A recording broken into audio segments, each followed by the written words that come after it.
Hey, what's going on? This video is going to be about a shot that I call the stop shot. If you haven't realized that I use analogies with pull with MGTOW, then you should probably check this video out because that's kind of what I'm doing most of the time. The stop shot, I'm going to keep this video short like I keep all my videos short.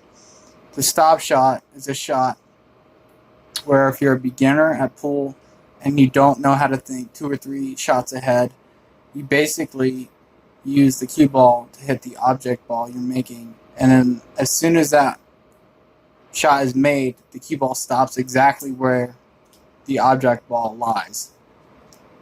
The only thing you can really control and pull is that very first contact that you make with the very first object ball that you make using the cue ball. After that, anything can happen. You could find gravity, it could ricochet off a rail, off another ball, and you don't know exactly where it's going to go sometimes if you're an amateur. But if you're a professional player, then you know where it's going to go. Whether it hits a rail or another ball, you're going to avoid gravity, you're going to avoid scratching, and that's where the stop shot technique comes into play. Just like life, sometimes in life, maybe you're not experienced enough to know where things are going far enough.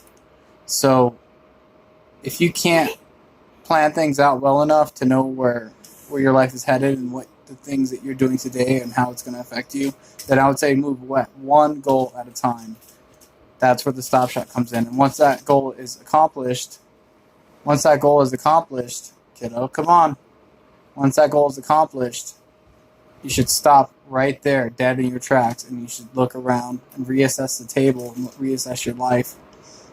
And you should then focus on another goal. I'm able to play 3 or 4 shots ahead, but I still use the stop shot sometimes because sometimes my next goal is lined up right where that stop shot lies. So I use billiards with analogies with MGTOW to try to help younger men focus on bettering themselves, and the stop shot is a very important, valuable lesson. Once you get better at that, you can use other techniques like top spin, English, backspin, all kinds of techniques to move through life. I always plan my life out. I always have about 4 or 5 goals at once.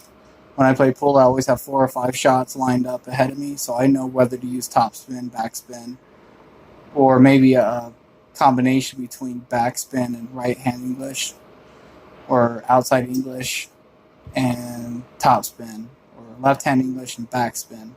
There's a way to manipulate yourself. There's a way to manipulate the cue ball to help you get through life, to better position yourself for the next challenges you have in life, or the next shot you have in billiards.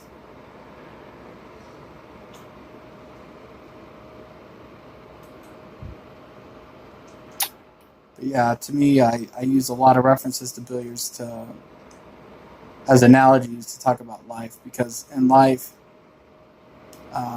you could scratch, you could ricochet, you can have a car accident. There's all kinds of things that can go wrong if you're not planning your moves out carefully. But in real life, you are the cue ball, and that's you. That one shot you make, the first shot that you make, that first shot between your cue ball and the object ball, that is the only true move that you have where you can 100% control. What happens after that happens, wherever the white ball goes, you can't completely control that. You can have an idea where it's going to go and where it's going to stop based on the speed you put on it and the English and the backspin you put on it or topspin you put on it.